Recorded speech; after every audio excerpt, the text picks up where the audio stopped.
I was right.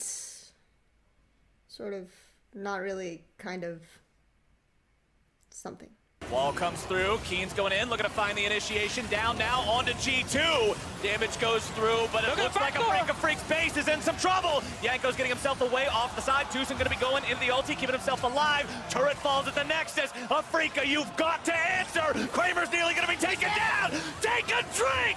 Yanko's goes on a killing spree as Wonder's into the back line, trying to finish everyone else. Tucson is low. Wonder's still gonna be kept alive. Dash is back. Burrow barely escapes. Keen's nearly gonna be taken down. Tries to get the slam, but he digs his own grave instead. G2 Esports on to Nexus turret now again. I am excited, and I hope you guys are excited too, because it is the first day of the World Championship group stage, which means we have a lot of games to look forward to and a lot of games to talk about. Today was interesting because it was full of upsets, and by full of I mean two.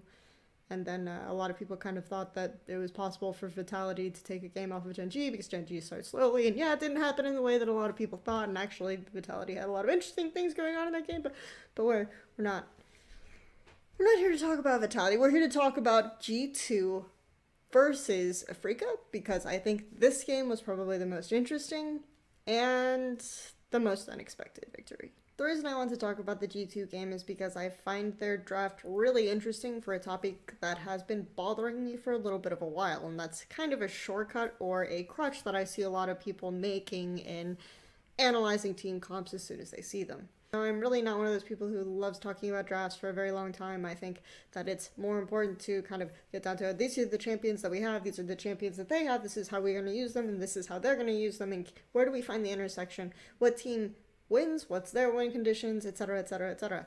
That sort of reinforces the point I have today, because I want to look at G2's draft and their win conditions compared to Afreeca Freaks' win conditions, because I feel like a lot of times people make the mistake of saying that a team fighting composition is necessarily always going to be the better scaling composition, and in the G2 Afreeca game that was necessarily not the case. A lot of complaints about Afreeca's side of the draft that I'm not going to cover in detail here, which is mostly that they don't really have a clear lane to play to. You kind of want to transfer pressure from mid to bot in this type of situation, kind of like we saw in the Flash Wolves game earlier on in the day, but that is very difficult to do because you're picking Zoe into Syndra. It's a little bit bizarre, but that's, again, not necessarily the point. The point that I want to make here is that if you look at G2 Esports' draft, a lot of times people will look at compositions that have really strong sort of split pushing top laners as compositions that have very narrow windows and are hard to execute unless you get an obvious lead on the top laner or an obvious advantage in that situation. I think in order to execute a composition, it's much more important to make sure your bottom lane doesn't get completely run over and they have the tools in place to sort of stall out the mid lane while you're pushing as hard as you can, and I feel like G2 do this really, really well. So I look at this and I think, okay, if you don't get jumped on by a 3-item Kai'Sa, or flanked really effectively, or picked off by Zoe, or anything of that nature with Talia and Sion, I think you're in a position where you actually scale pretty well, because it gets to a point in the game where it's hard for Afreeca to necessarily answer the Camille and sideline. Pretty much if Camille gets to 2 items, with the first tier bottom tower gone, then this is in a very good position for G2 in the mid game, and they have almost all of the tools to do that. If you take the stance that a small, subtle mistake will be curtains for a team that doesn't scale, quote-unquote, in the team fight as well as G2's composition, then this early 3-minute beginning should have been curtains for them. Obviously, Yankos knows he's there, but he assumes Spirit is backing or won't interfere, and they can still get this gank off, and they misplay a little bit in the 2v2, and Spirit just takes away the first blood. In fact, it honestly doesn't take very long for G2's Wonder to be in the position where he's still threatening the top side of the map, and the tower is very, very low, despite the fact that Yankos hasn't done a whole lot except keep presence, make sure that he's around that side of the map, supplying wards when necessary, and then of course G2's pressure from having a winning mid lane going along on the side. Just all this time here, Perks is constantly able to keep the Zoe pressed.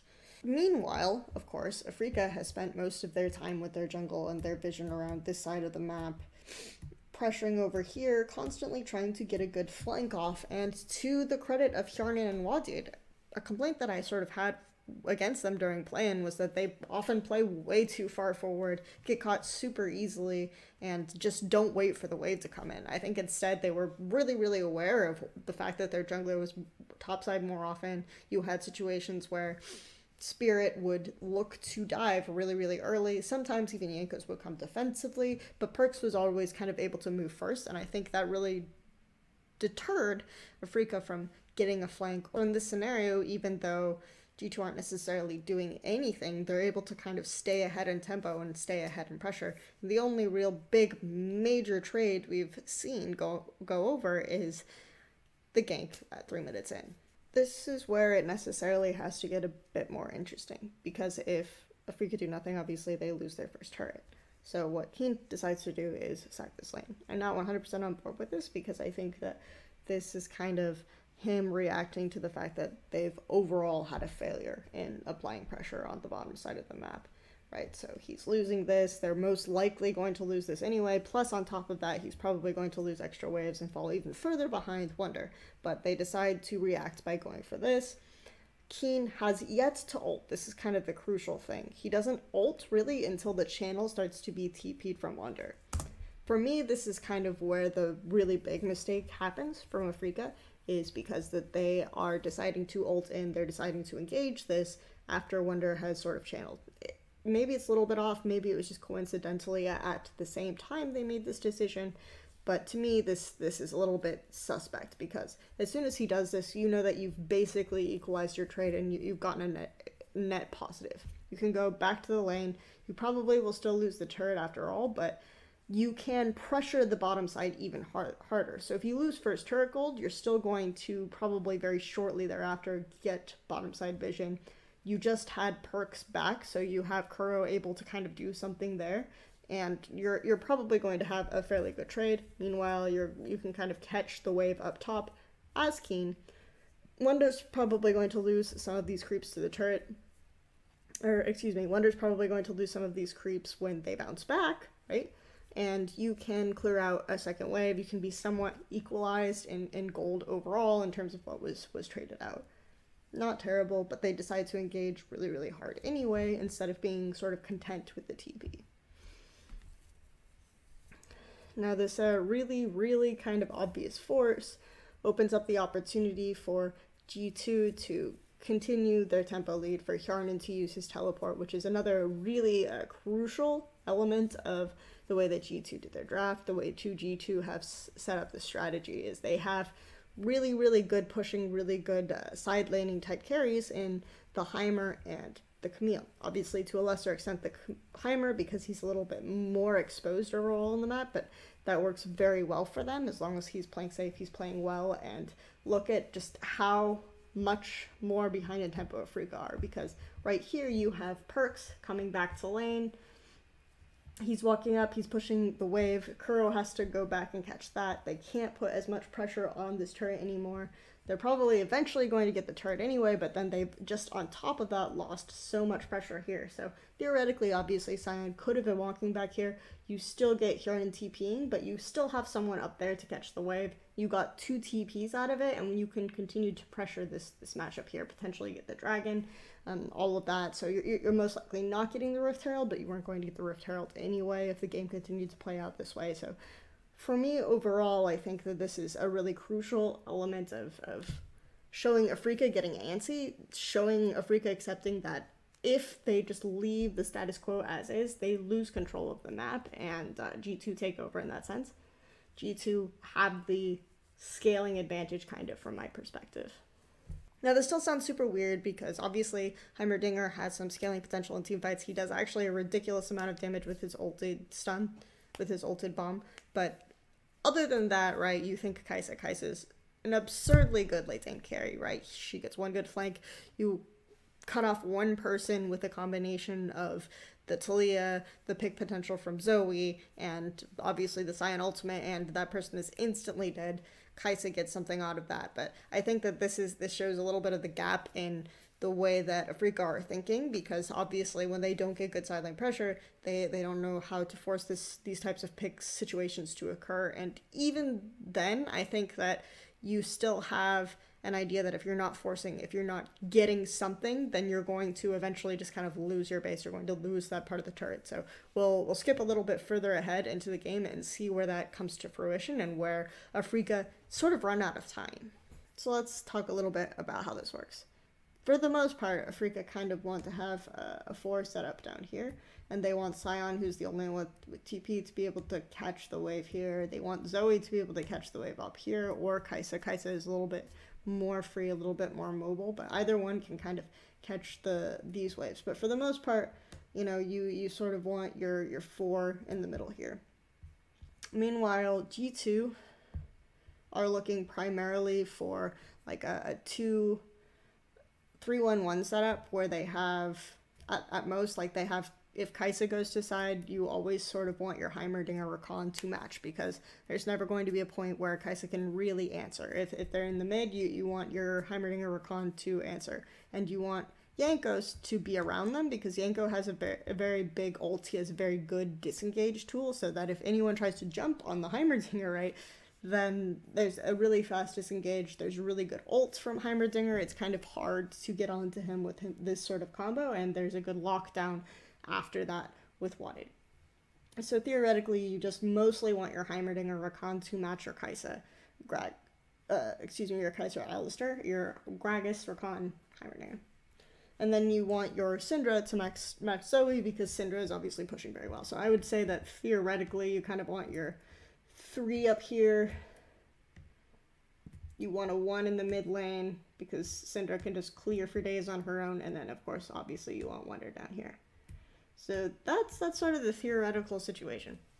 But in talking through all of this, I've explained that G2 have more flexibility to allocate laners because of the GP, and if they get the allocation that they want, there's almost nothing that Afreeca can do. There's no real position for them to get pressure in the mid to late game, and that's why this draft is bad. That's why this draft sort of outscales. They have no real way to answer the Camille, so at this point, they have to just sort of force all the time.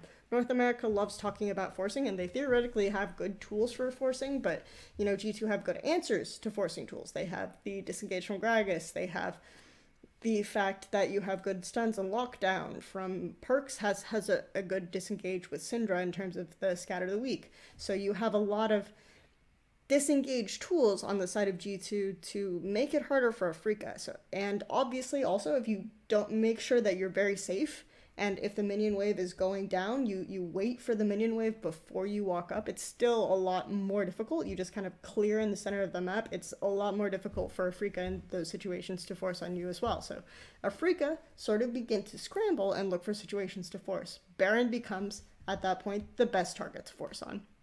And this is where we see Afreeca's panic shine through as they sort of look for the one option they have remaining to them. We have Afreeca gathering here, Kramer here, because you have a pretty good back advantage that you're using here. You're starting the Baron now. So you want to bait out Wonder's TP. Wonder, however, is not TPing, and you get a little bit scared because you don't want to get ult-E'd in the inside of the pit from the Heimerdinger. You don't want to get Gragas ulted into the pit and trapped from Gragas, and then have Wonder still continue to pressure here. So Afreeca are a bit non-committal. They're walking in, they're walking out. They're afraid of the flank potential from G2, and they just slowly start to get poked down by the combination of the Heimerdinger and the Syndra. So obviously some really fun, really cool games today from Vitality, really cool games today from RNG. I thought that the way that Flash was played to bot lane was really interesting. I wanted to talk a lot about how KT were playing out the lane swaps versus how TL were playing out the lane swaps in the first game as well. So there's just so much stuff to cover. But this is something that I've sort of been thinking about and ruminating on, is just this example of team fighting versus split pushing, and what you can do when you're in a draft scenario and you see a monster like split pushing comp or a monster team fighting comp, and you want tools to not necessarily opt into that. You want tools to be able to counter it.